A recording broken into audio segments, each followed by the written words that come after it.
Hey everyone, welcome to Dear Dad with Ivan and Brad. He's Ivan, I'm Brad, and this show is about two dads who give a male and a father's perspective on everything marriage, divorce, being a single parent, parenting in general, and co-parenting, and anything that surrounds those topics. So thanks for tuning in today, and we hope we bring you something good.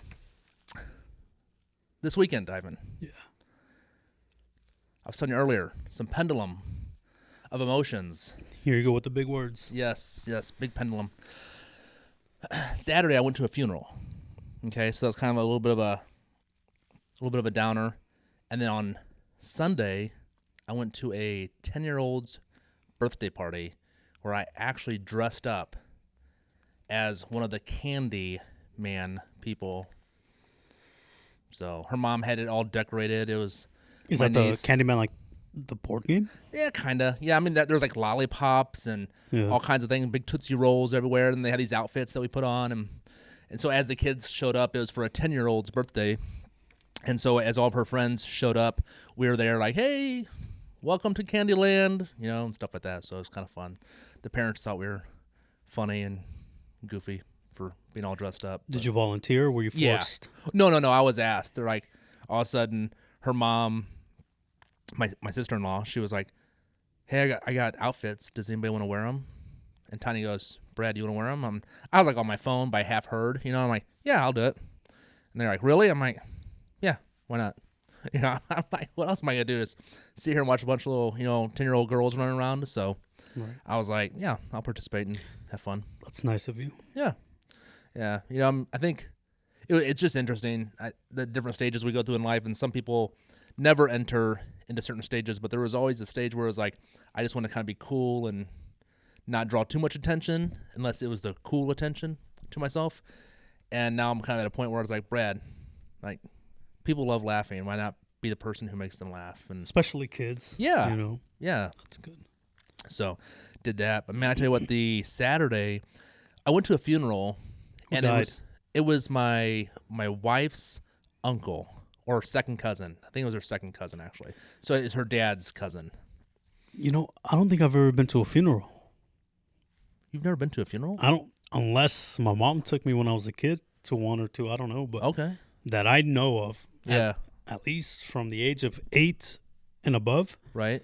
I've never been to one before.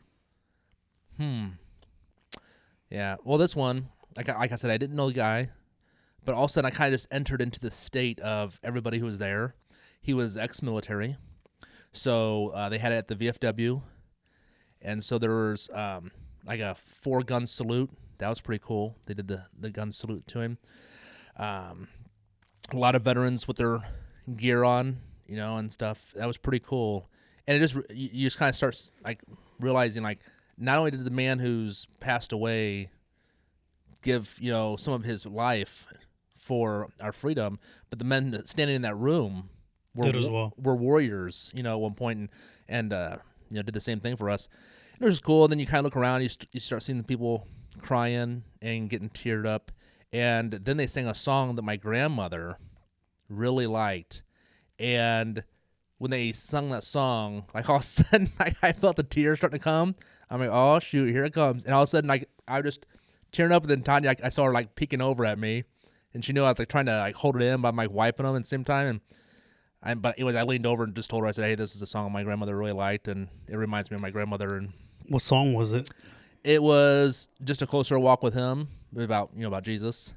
And so my grandmother just really enjoyed singing that song in church. And I remember being a kid, sitting in church with her in those pews. And so it just brought back those memories of when I was a kid, sitting next to my grandmother and being around family and stuff. So, but yeah, it was cool. So, I experienced that. And then the very next day, I'm dressing up like a Candyman. Have you always been close with your grandparents? Yeah, we were pretty close. All 4? Yep, all 4. Yeah, I was fortunate enough to know all 4. My dad's father ended up getting cancer when I was about 10, 11 years old, and he passed away. And so I didn't get to know him as well as I would have liked. But my aunt later on wrote a book about his life, and so she distributed it to a lot of people. And I have it. It sits actually on my fireplace mantle. So just to kind of remind me of his life and stuff. But Was that a good book? it is. It's a really neat book. He grew up as kind of like just a tough kid, always trying to challenge the local bully in town, and then he went into trying to become a professional fighter, and so he was a professional fighter for a while as a boxer, and then he went into becoming a professional musician, and he played guitar and did a lot of singing, and then I'm not for sure, I can't remember what part of the book it was, but he gave his life over to God, and so he eventually became a pastor. And there's all these stories about like he would be standing at a pulpit, and the rooms would fill up that he was speaking at, and then people were actually like trying to climb in through windows to hear him because he was drawing such a crowd, and it was just cool, just the life he lived. But he loved people, and so I got to know him. My grandmother was right beside him, super strong lady. And then my other two grandparents on my mom's side, very loving and giving and fun to be around as well. So, what about you? I met one grandfather on my dad's side. I think I met him a couple of times, maybe once. I think I might have been 5, 6 years old, somewhere around there. I met him.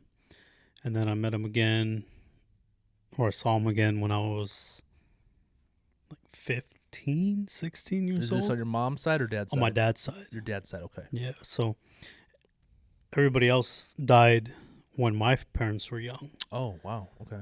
Yeah, so, and I don't know anything about any of them. The only thing I know about my dad's dad, which is the one who lived the longest, was that he fixed shoes or cleaned shoes or something like that. Repaired them. Yeah, like whatever. Repairman or something like that. Exactly. That's all I knew. Okay. Other than like other crappy stuff, I guess, like how he was a bad dad or whatever, But as far as their lives go, that's all I know. I don't know anything about any other grandparent. I don't even know their names. You know what I mean? And it sucks. It's never like hit me or anything like that, right? Emotionally, but it does make me think of my future with my kids and their children and like my legacy, right? And I have such a big obsession over that because like I've thought about making videos speaking to my children and literally the rest of our bloodline down the line about like, hey, this is what I would like the Rodriguez name to stand for. Not everything in our past, but this, our present, plus a better future, right? What I expect from my kids and this and that, and the lives I would like them to live and how to live healthy lives, honest lives, things like that, right? That's cool. That's very cool. Yeah, man. So, and you're kind of doing that right now, like with YouTube, I am a little bit. Yeah, it's being recorded for history. So that's it is. Cool. Yeah, that's one of the biggest reasons why. Because I swear I've like the past maybe 2 years. It's like I need to start writing things down. I want to leave like a ledger for my family down the line. Like in case let's say I die tomorrow. Right. I want my kids to know this is what my dad wanted of me. Right. This is what my dad expected of me. This is how my dad wanted to see me live my life as an adult and as a young teenager or whatever the case may be. And like the other day, I had a conversation with my children, like very premature conversation, but I'm like the king of premature conversations with my kids. Yeah. Because I like to just, from a young age, like get it going, just get it going, get it rolling in their heads. Because like my son thinks it's funny that people like to drink and party and stuff like that. And he thinks it's cool. It's, shots, whatever, right? And I'm like, dude, like, I don't drink because I want to set an example for you guys. Right. That's the number one reason why I don't drink. 2, because I don't like it. 3, because it's unhealthy. Yada yada yada. Like, I went into our history of addiction in our family on both sides, their moms and mine. Okay. Like, we went on this long story about addiction and things like that, and I told them, like, hey, if it were up to me, I will ask you guys not to drink. Mm-hmm. I know that's most likely not going to happen, but, I just want you guys to know that it's important to me. If you guys don't ever drink, I'd be such a happy person. Right. It's going to happen. Yeah. Right? We all know that. But, like, I want them to know, like, somewhere in the back of their mind, my dad didn't want me to drink. Yeah. My dad told me I shouldn't drink. Right. And that's all I can hope for, keep setting that example for them. Right. No drugs, no drinking. I would love to quit smoking if I could. I still vape. Mm-hmm. Yeah, man. So. No, that's good. I think that's really cool because I think so much of our time is spent thinking about ourselves so much, and then we forget that, especially once you become parents, how important it is. And it's not so much about, I don't know if it's so much about leaving a legacy as leaving instructions for your kids. Yeah. I mean, yeah, it'd be cool if I could be known as like George Washington forever and my name goes on for the next 200 years.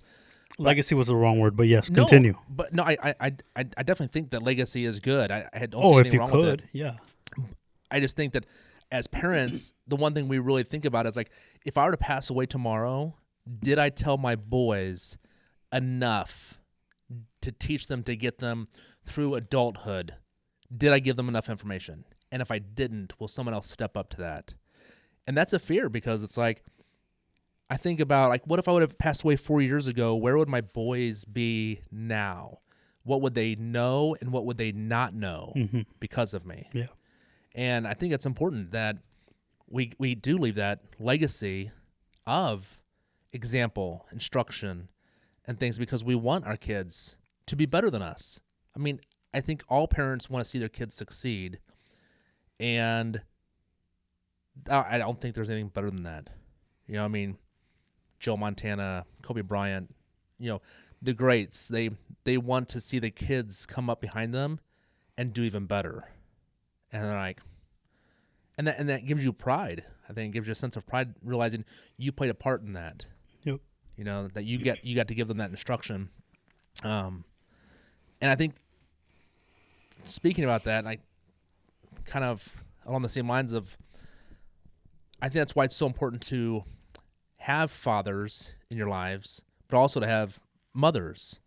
You know what I'm saying? Because I was thinking about this weekend, for instance. On Sunday, when my sister-in-law threw this party for her daughter, and she had these huge Tootsie Rolls and lollipops and candy everywhere, and then she had tables of candy and cupcakes, and it was just crazy. And then we're dressed up like, candy men and women and stuff. But it was so cool and decorated, so neat, and it gave me, just a sense of satisfaction knowing that she loves doing parties, for one, but she also loves giving to her kids and making it memorable. Because, I mean, I'm sure her daughter's going to remember that for a long time. And How even old? If she's 10. Okay, yeah, she will. Yeah, so even if she gets to be 20 or 25 and she forgets about it, some point she'll remember. She'll see a picture or she'll see a lollipop somewhere. She's like, oh my gosh, my mom threw like this huge party for me when I was really young and it was so funny. Those are cool things. And I think that, I mean, obviously we're two dads, but I think we can really give a strong opinion of the importance of women, whether it's our spouse, whether it's our mom, whether it's our grandmother, whether it's our sister, or, whatever it is. I think we can recognize the importance of strong women in children's lives, and part of a family. For sure.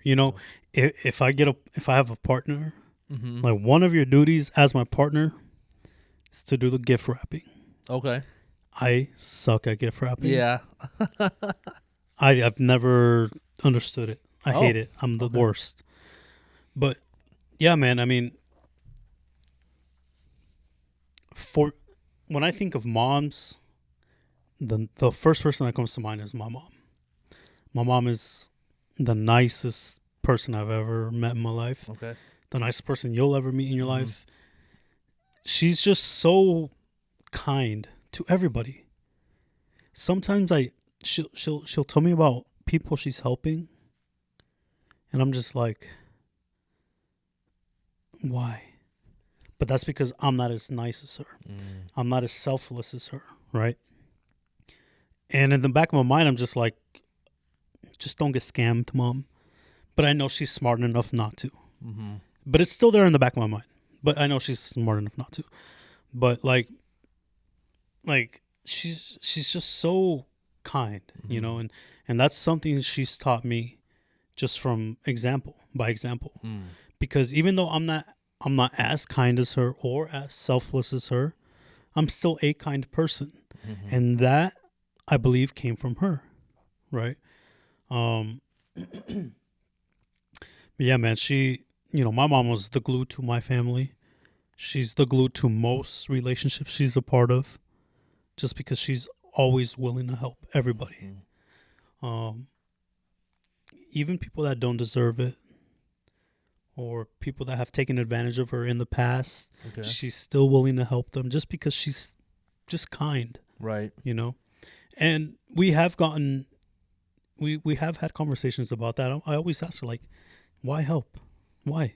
There's certain people that will take advantage of you. They have taken advantage of you. They continue to take advantage of you. But she's just too kind not to help people. And she's very religious. So she knows that by her helping everybody and anybody in any way she can, she knows the blessings are going to be multiplied to her. You know, she knows that's not why she does it, but she knows that that's coming sometime down the line. Right. And it's true, man. My mom, she always has enough. She's not a rich woman or anything like that, but she always has enough for herself, to help others, to help me, to help my kids, to help other family members. She always has enough, and that's because she always does enough over here. That's cool. You know what I mean? And it's crazy. It's crazy that, you know, she'll chalk it up to the religion, and I have no choice but to believe her, because what other explanation is there? Yeah. That she's always good. Right. You know? Right. But yeah, man, moms are very important. Yeah. Moms are very important. Yeah, I would say my mom, when I think of my mom, I think of like strength. She always stood her ground at any job she had. She was a teacher, and we lived in a smaller town back in St. Louis. When I was younger, we lived below St. Louis, and we came from some smaller towns. And so sometimes in those towns, when you're part of the educational system, like as in any small town, you might be more part of a good old boys club. And so there were many people that thought she should have risen through the ranks faster than she did, because she went from being a teacher to being a director of an outreach program, or at-risk, I should say, at-risk program. And then she moved into administration, and then she eventually tried her hand once or a couple different times at being a superintendent. And then she finally just got passed over by a younger guy who she initially basically kind of helped him do his job the whole entire time she was there anyways. He didn't know what he was doing a whole lot. I think he knew some, but she was basically always helping him. So I always felt bad that she got looked over because, her best friend, who was also a principal in that same district, at her retirement party, held up a tie and said because she didn't wear one of these, she didn't get to be, in the position that she should have been in. Wow. Yeah. So, but no, my mom has always been a figure of strength for our family. She's very loving and kind, but more so, she's just very disciplined on if she wants to do something in life or she wants to get somewhere or have something done, she figures out a way to get it done. My mom's the same way. Yeah. And I think that's a really neat example and reminder to me of what's possible. I think our moms I mean, to me, I just feel like I know as a man what I go through emotionally and just on a daily basis of trying to grind it out and get through life.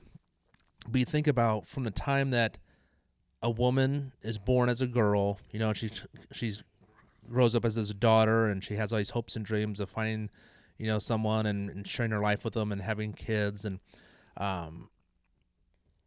giving birth, which is, obviously they said, men could not ever do that and couldn't withstand the pain. And then from there, they have this nurturing side where they're always there to nurture, love, protect.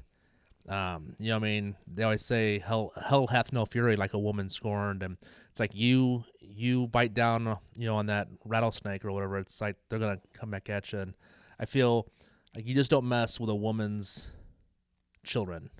You don't mess with her family. And you find out real quick when you do what happens. And so, yeah, I would definitely say part of the reason why I am where I am today is just because of the example my mother set for me. Just in general, but and then the love that she had for me. It always gave me my self-confidence to realize I could go farther, I could do more and be better because I had this woman behind me who believed in me, and loved me. And so I think that's important that you do have a mother figure, and sometimes some people aren't lucky enough to have a mother, but hopefully they have a motherly figure in their life, whether it's their grandmother or the next door neighbor who takes them in and, Yeah, my dad went through that. My dad went through not having a mother. Wow. My dad's mother died when he was 10. Oh. I mentioned this a few episodes ago, I think. Yeah. She died giving birth to his brother. Oh. So from 10 on, my dad didn't have a mom. So you pair that with his dad not being a great dad. Mm-hmm. Everything, how could you expect anything great to come out of that? Right. Honestly, right? Oh yeah, because there's no buffer. There's no mother to kind of balance it out. Balance, exactly. Yeah. So, my dad was always in the streets and from a very young age, always doing whatever he wanted and getting into trouble and fighting and not going to school, things like that, right? Because his dad can only do so much raising two boys, not knowing really what was going on. Right. So, yeah, because I've thought about this a lot over my life, because I couldn't even imagine my life without my mom. Mm-hmm. Without her lessons, her examples, where I would be. I have no idea. Yeah. Without her praying for me, everything, Right. She tells me, like, everything good that happens to me is because she prays for me, not because of me. Because she knows I'm not as religious as her. Mm-hmm. And I tell her, like, yeah, I know that. We had this conversation like 2 days ago. I say, yes, I know. Mm-hmm. It is because you pray for me, because you're religious enough for the both of us. Mm-hmm. And I've told her that, So, like, when it comes to my dad, like, I understand why he has had the life that he's had, because he never had that person for him. It's always been him on his own. Right. By the time my mom came into his life to try to help him, he was not capable of receiving the help anymore. That makes sense. And my mom did try to help him. My mom tries to help him till this day because, again, she's just such a nice person. Mm-hmm. But you can't help people that aren't capable of being helped or that don't want the help. Right. Same thing with my cousin that I mentioned last time. Yeah. She suffers from drug addiction, and my mom tries to help her, but she doesn't want the help. Anybody else would have called the police by now, had my cousin taken away, whatever. But my mom still, every time my cousin comes by, hey, come in, take a shower. You want some food? Are you hungry? Blah, blah, blah. And I don't know, man. My mom is just too nice. She's just so nice. Yeah. I feel like I feel like as humans, we hope that the good things that we do eventually will win out. And I feel like your mom has that hope, that she feels like if I continue to be good to anybody and everybody, that all of those who take advantage of me or who are not nice to me or just haven't come around yet, that eventually they will. And that's where that faith comes in with her Yeah. and God, you know. She's a very religious person, very religious. She's taking my kids to church now, which is great. I love that. My kids like going to the church. My son's always asking questions about God. And I hope that she continues to take them, even if I don't go. Right. And I hope that they continue to want to go with her, because I know that helps her go to church, because she wasn't going for a while, you know, and she was watching the live videos of the church and stuff. But I know that her place is inside of a church. I know that's I'm sure that's where she feels the most safety, the most happiness, the closest to God. I'm sure that's it for her. Right. So I'm hoping that this doesn't stop. I'm hoping that she continues to want to take them, that they continue to want to go with her, because I want them to also have a better relationship with God than I do, or experience religion in a better way than I have. You know what I mean? Oh yeah. So, yeah, man, that's my mom, man. That's cool. I think she will, because I think that it's so ingrained in her nature from what you've been saying. She doesn't know any other way. You know what I'm saying? I mean, like, it would be really weird for her to just not be like that anymore, especially since she's been like that your whole entire life. And so it's like, how would you just flip that? You know what I'm saying? So I think that's cool, because I don't think she'll lose that. I think she'll always be like that. Like what? Kind and Oh, generous yeah. and, No, yeah, for know. sure. I meant like that she doesn't stop taking my kids to church. Oh yeah, she probably won't. No. Unless they tell her we don't want to go anymore. At the age of, like, you know, when they become teenagers and they think they're too cool for. And I hope that doesn't happen, because I would like them to keep going with her. You know, I want that. I would love that to be their thing. Yeah. No, that's awesome, man. That's really cool. Yeah, man. Moms are great. Yeah. Moms are great. Yeah, my grandfather on my mom's side, he was in the military. When he got out of the military, he just had to become a civil engineer, and he had to go to school for that. So the whole time he was going to school for that, my grandmother worked to help put food on the table, and so he could go to school and do all that. And then when he got out, then he was able to get the job he wanted to as a civil engineer, and then throughout life he was able to take care of him, and she didn't have to work anymore. But I feel like it's important when you look at a family and you look at where they came from. To me, that is so important to see that my grandmother helped my grandfather become successful. Like, he might not have been able to put food on the table back then, and she realized that. So she took that upon herself and was like, I'm going to make sure there's food on this table for my family.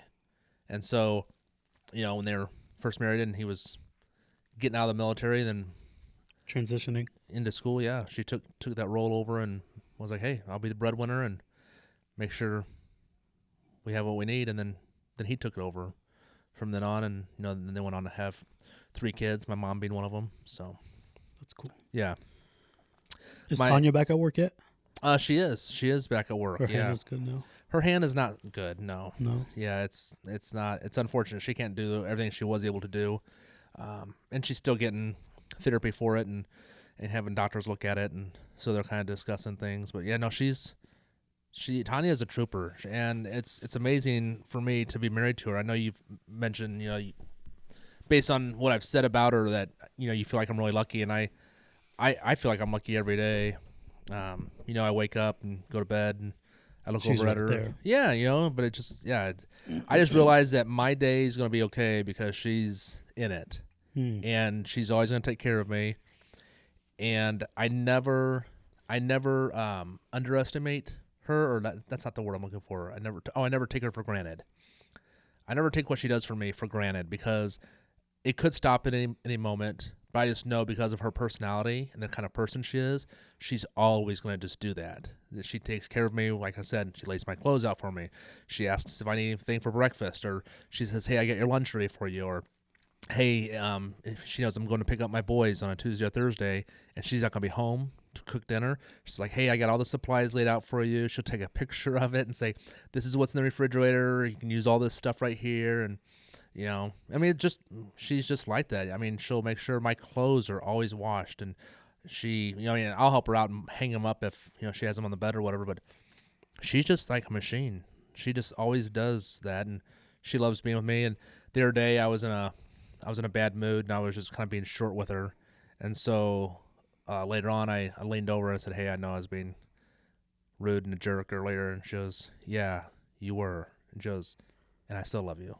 I know you do. Why were you in a bad mood? I don't even know. I honestly couldn't even tell you. Because I went to take a nap, and I literally got 5 minutes of nap. And in my body, if I go to take a nap, wait, so were you cranky from not sleeping, or were you mad that you didn't get to nap, or what? Cranky. I think I was just cranky. I want to sleep longer. I got woken up, and I'm like, you know what?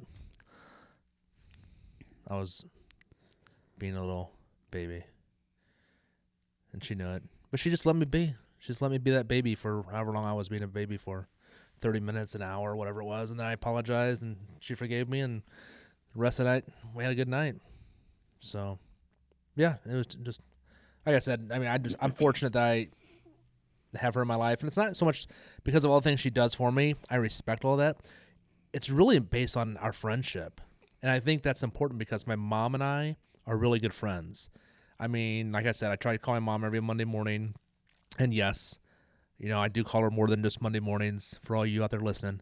But I try to make it a point to make sure I call her every Monday morning, and then I'll call her throughout the week and talk to her. But to be able to bounce ideas off of her, or just talk about the goofy things that my boys have been doing, or the things that they're not doing that I'm having trouble with, sometimes we'll just talk it out, because obviously they've already been parents. They watched me grow up, and sometimes they give me some good ideas on just how to parent my boys. If you were to win the lottery today, the big lottery, the big one, the mega ball or whatever, what's the first thing you would do for your mom? I think about this almost every day. I have one already. Oh, that's what good. would you do? Man, I honestly don't know.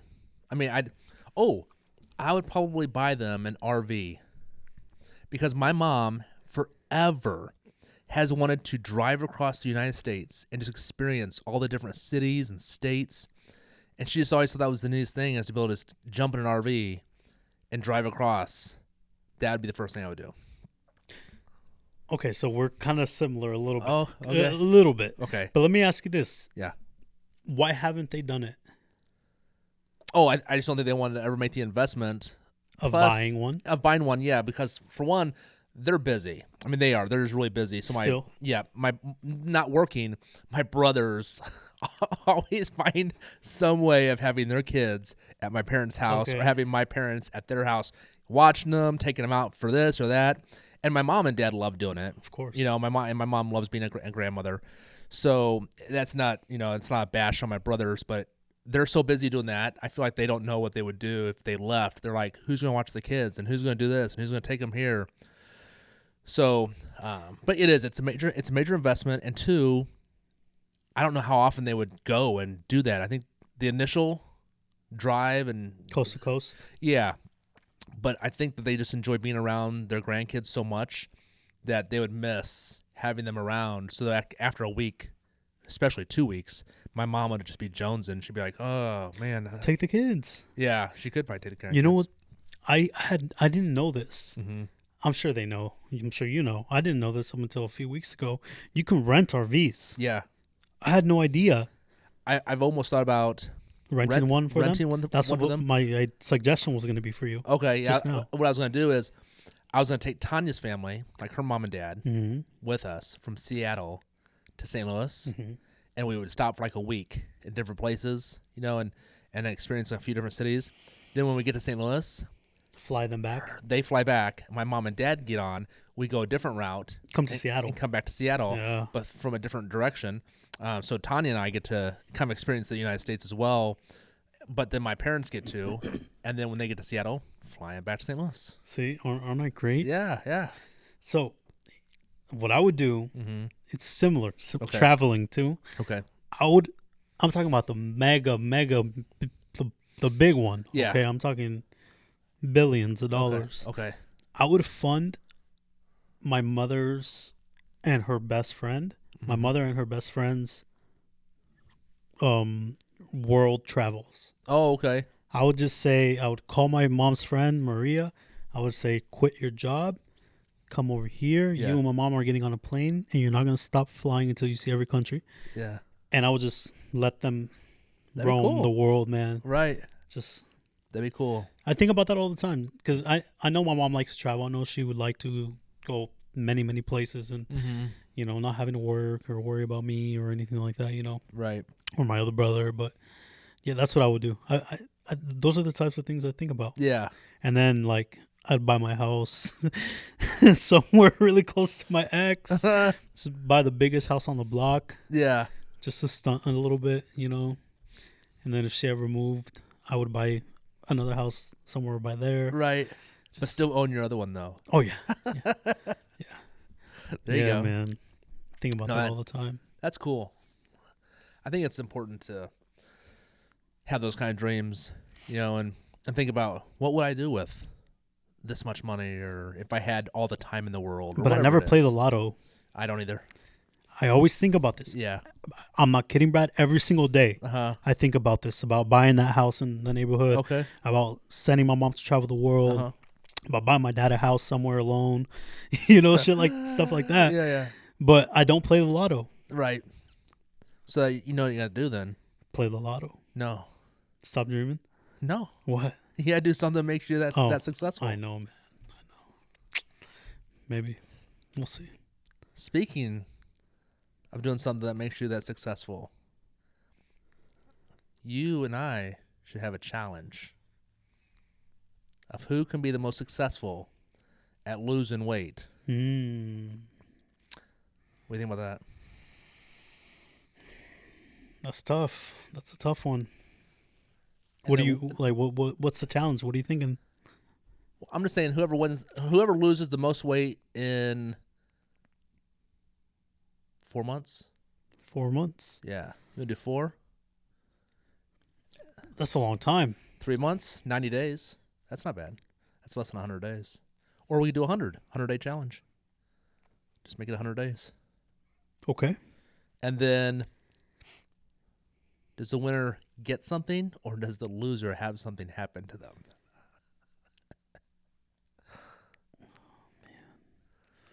What would you want? I think If you get something, what would you want?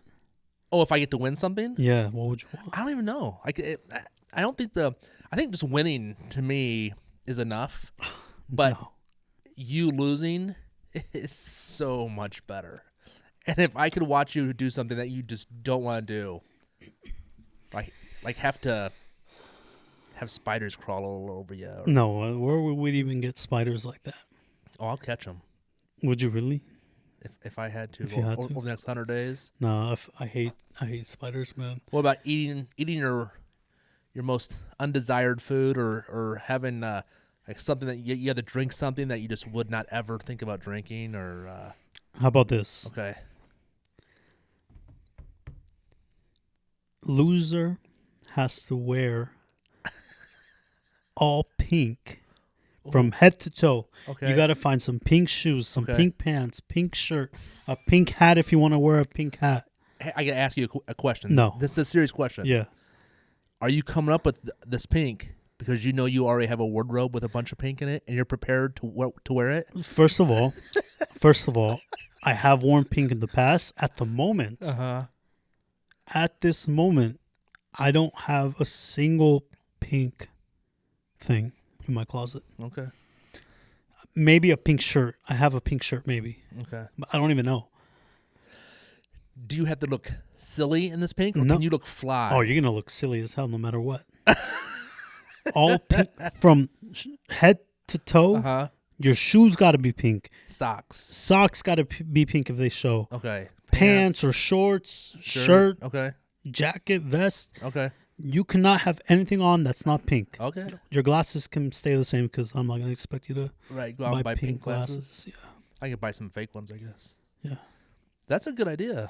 Pink. And when I say pink shoes, I don't mean like pink lines. I mean pink shoes. So if you buy all white shoes, you better go get A spray paint on pink. Yeah. I don't. Yeah. That's actually probably the smartest thing to do. Okay. Okay, that's a challenge. 100 days from today, which is the 16th of May. May 16th? Well, no. Oh, okay. We're going to weigh. We'll weigh in next week. Episode. Bam. Got it. So it'll be 100. 23rd. May 23rd. Is that Monday? Yep. Let me check. May 23rd, we start our 100-day challenge. Who can lose the most weight? So we will weigh in May 23rd. Yes. We'll bring something to post here. Okay. Or something. We can just flash it up on the screen. We can. Yeah. We can do that.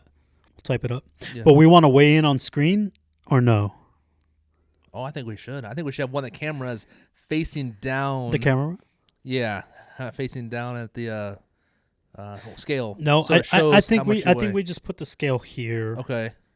We stand up right in the middle. That way the wide screen, Okay. wide angle shows. And then we show the number up on the screen. Yeah, we can do that. Okay. Or you can just say it. All right. So May 23rd, 100-day challenge. Yep. Who loses the most weight? Whoever loses has to wear all pink. Is there a minimum, or just straight up lose least amount of weight? Yeah, whoever wins the most, or whoever loses the most weight, the other person loses. Yeah, so if I lose 2 pounds and you lose 1, I win. How much do you weigh right now?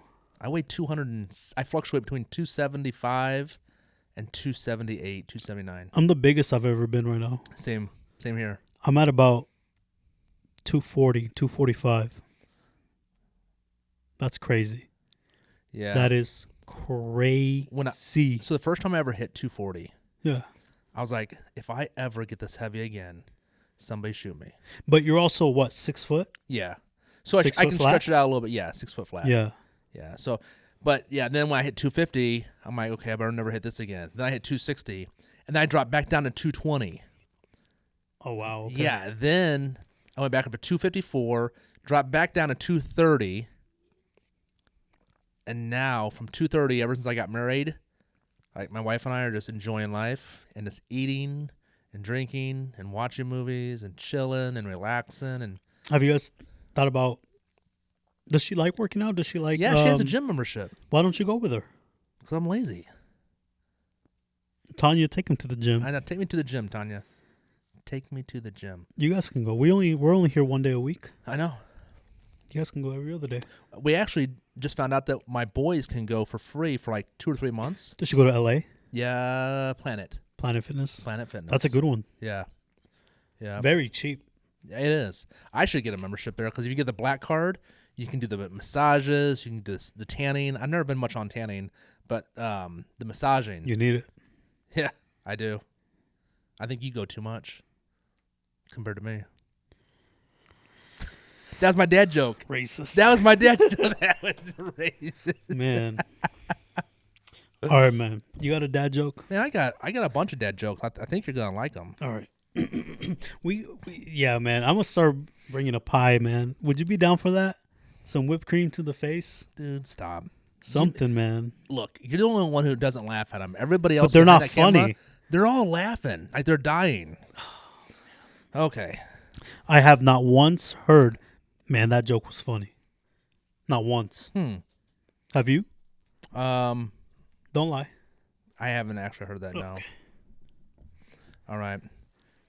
Did you hear the rumor about butter? Well, I'm not going to spread it. That was okay. That one was okay. No. I got a good laugh. That one was okay. I'm stopping there. That was a win. That was a win. Oh, my God. That was a win. Oh. Do you know why you can't have a nose that's 12 inches long? Why? Because then it would be a foot. Oh, my God. Yes. Look at that. Double laughter. That one was a good one. Yeah. That was a good one. Save myself. All right, guys.